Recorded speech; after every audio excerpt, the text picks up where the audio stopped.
और मूसा ने सब घराने के आदमियों को अपने अपने डेरे के द्वार पर रोते सुना और यहोवा का कोप अत्यंत भड़का और मूसा को भी बुरा मालूम हुआ। देखो, बस यहाँ पे हम देख रहे हैं कि मूसा को भी मालूम पड़ा और किसको मालूम पड़ा? यहोवा को भी मालूम पड़ा। और यहोवा ने भी, यीशु भी ये देख के वो भी गुस्सा हो रहे। अरे मैं आप लोगों को मिस्री देश में थे, मैं वहां से छुड़ा के लाया, आप लोग डेली रो रहे थे, रोते हुए आप लोग काम कर रहे थे, मैंने आप लोगों को उद्धार किया। आज वो जरा सोचो और वो याद करो जो मैंने आप लोगों को उद्धार किया। आज कोई है क्या बीमारी से चंगा पाने के बाद भी, अच्छा नौकरी मिलने के बाद भी, शादी होने के बाद भी, घर प्रभु ने देने के बाद भी, अपना बिजनेस को सेटल करने के बाद भी, बच्चे पैदा होने के बाद भी कोई संतुष्ट नहीं है? आज भी प्रभु यीशु को यानी कि कंप्लेन करने वाले कोई है क्या अपने पास? अच्छा पति मिलने के बाद भी, पत्नी मिलने के बाद भी, बच्चों मिलने के बाद भी कोई कंप्लेन करने वाला है क्या? यहां पे देखो, लोग जो है कंप्लेन कर रहे हैं। ये बड़ी दुख की बात है। अगर हम सोचेंगे तो रोना आता है। 6 लाख लोगों को खाना देना और वो रास्ते में पानी देना, वो रास्ते में हर चीज ख्याल रखना कोई इंसान नहीं कर सकता है सिवाय हमारा प्रभु यीशु मसीह और पिता के। आगे हम पढ़ेंगे। तब मूसा ने यहोवा से कहा, तू अपने दास से यह बुरा व्यवहार क्यों करता है? देखो, सही है कि नहीं? मूसा अभी कह रहा है अपने दास के द्वारा ये बुरा व्यवहार क्यों करवा रहा है। सही बात है, मैं भी एक पादरी हूं, मुझे भी बहुत लोग गाली दे रहे होंगे, है कि नहीं? ये छोटी मोटी बात नहीं है।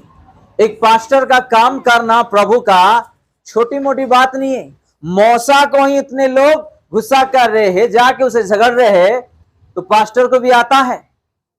जो कह रहा है सही बात है। ये पढ़िए फिर से। तब मूसा ने यहोवा से कहा, तब मूसा ने यहोवा से कहा, तू अपने दास से ये बुरा व्यवहार क्यों करता बुरा है? व्यवहार क्यों करवाता है? सही है। आज जो पादरी लोगों के जीवन में, पास्टर लोगों का जीवन में कभी पैसे का कमी रहता है, कभी उन लोगों को नींद नहीं रहता है, कभी उन लोगों को रेस्ट नहीं रहता है, कभी उन लोगों का जीवन में ऐसा परीक्षा आता है कि आगे पीछे यीशु को छोड़ के कोई नहीं रहते। पास्टर आते हैं, खुशी से वचन सुना के चले जाते हैं और प्रार्थना करके, लोग देख के पास्टर के जीवन में कुछ नहीं है। पास्टर तो अच्छा ही है, पैसे रहेगा, अच्छा खा पी करके रह रहे होंगे, उन लोगों का जीवन में कुछ कमी नहीं रहेगा, ऐसा सोच रहे होंगे। लेकिन पास्टर का जीवन में मूसा का हालात ही होगा। हालेलुया। एक पास्टर का जीवन में मूसा जैसा ही हालात होगा। आप लोगों को इसके बारे में पता नहीं है, क्योंकि मैं पास्टर हूं, मुझे उसके बारे में पता है। प्रभु ने दिया हुआ आत्मा के बारे में हर रोज प्रार्थना करना रहता है। कोई बीमारी में है, प्रभु उसको चंगा करो। किसी को नौकरी नहीं है, प्रभु उसको नौकरी दो। किसी को कोर्ट का समस्या है, प्रभु उसको बचाओ। किसी को बच्चा नहीं हो पा रहा है, प्रभु उसको संतान दो। यानी कि हर अलग अलग समस्या के लिए एक पादरी को और कुछ नहीं रहता, हर दिन प्रार्थना करना रहता है।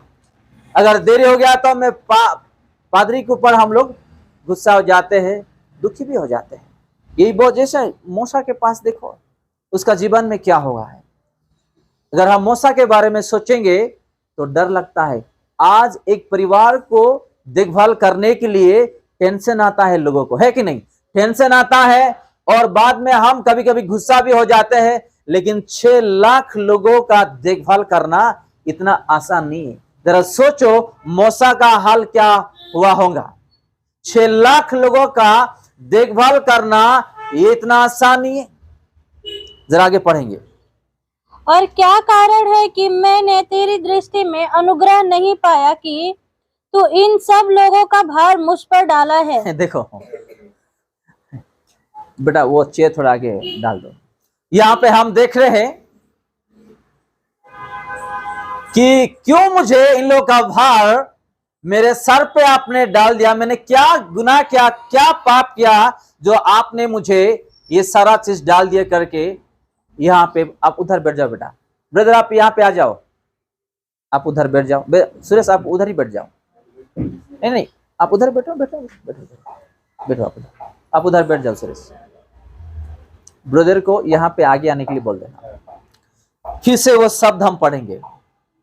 और क्या कारण है कि मैंने तेरी दृष्टि में, और क्या कारण है कि मैंने तेरी दृष्टि में अनुग्रह नहीं पाया कि, अनुग्रह नहीं पाया कि तूने इन सब लोगों का भार मुझ पर डाला है। मुझ पर डाल दिया है।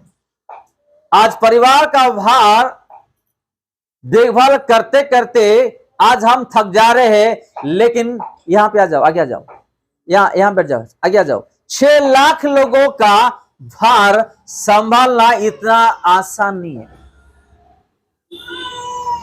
आगे पढ़ेंगे हम। क्या ये सब लोग मेरी ही कोख में पड़े थे? क्या मैं ही ने इनको उत्पन्न किया जो तू मुझसे, बस क्या बोल रहे मौसा?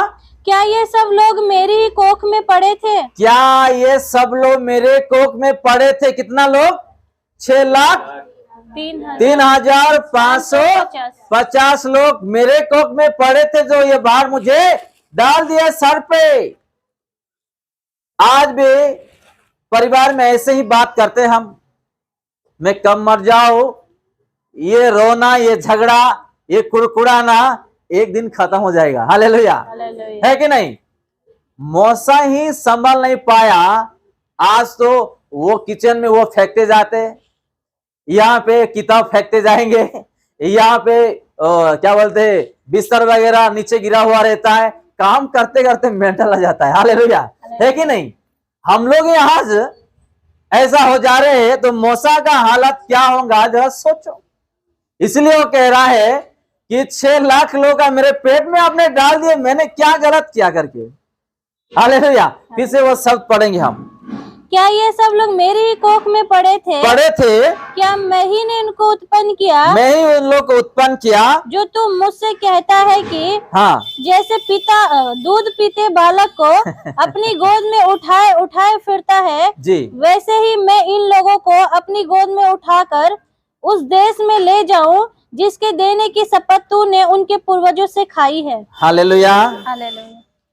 आपने जो वादा किया है इन लोग को देश को लेकर जाने के लिए, ये सारा भार मुझ पर क्यों आपने डाल दिए करके प्रभु के चरणों में दुखी होकर के मौसा कह रहा है। आगे फिर से हम पढ़ेंगे। मुझे इतना मांस कहाँ से मिले कि इन सब लोगों को दूं? मुझे इतना मांस कहाँ से मिल जाएगा कि मैं उन लोगों को मांस खिला सकूं करके मौसा ने कह रहा है। आगे पढ़िए। यह कहकर मेरे पास रो रहे हैं कि तू हमें मांस खाने को दे। ये देखो, ये छोटे बच्चे जैसे ये सब लोग झगड़ा कर रहे हैं। कौन? ये इजराइली लोग किसके साथ झगड़ा कर रहे हैं? मौसा के साथ झगड़ा कर रहे। छोटे बच्चे चॉकलेट के लिए, बिस्किट्स के लिए, या 5 रुपए 10 रुपए कुछ यानी किराना दुकान में जाके कुछ खरीद के खाने के लिए जैसे झगड़ते हैं, ऐसे इन लोग मांस खाने के लिए मौसा के साथ झगड़ रहे। देखो किसके साथ? मौसा के साथ झगड़ रहे हैं। थोड़ा आगे पढ़ेंगे हम। मैं अकेला इन सब लोगों का भार नहीं संभाल सकता। मैं अकेला इन सब लोगों का भार को नहीं संभाल सकता हूं, क्योंकि ये मेरी शक्ति के बाहर है। सही है कि नहीं? आज 3-4 लोगों को ही देखभाल नहीं कर पा रहे, 6 लाख लोगों को संभालना ये इतना छोटी मोटी बात नहीं है, इतना आसान नहीं है।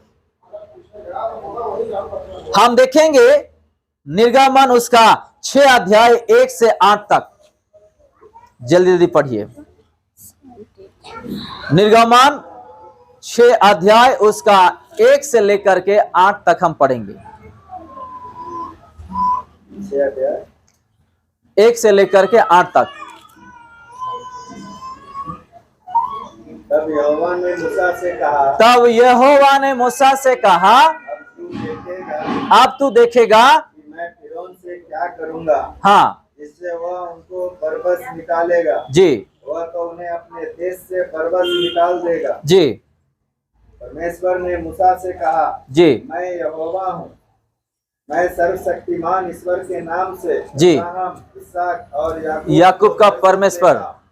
परंतु यहोवा के नाम से मैं उन पर प्रकट न हुआ और मैंने उनके साथ अपनी वाचा दृढ़ की है, अर्थात कनान देश जिसमें वे परदेशी होकर रहते थे उसे उन्हें दे दूं। बस 8 तक। यहां पे अपना नंबर्स चैप्टर 11 वर्सेस 1 to 34, यहां पे हम देख रहे हैं प्रभु ने यहां पे जो अद्भुत काम किया है, उद्धार करके लाया है। आज इन लोग खाने पीने के लिए, मांस के लिए लड़ाई झगड़ा कर रहे हैं।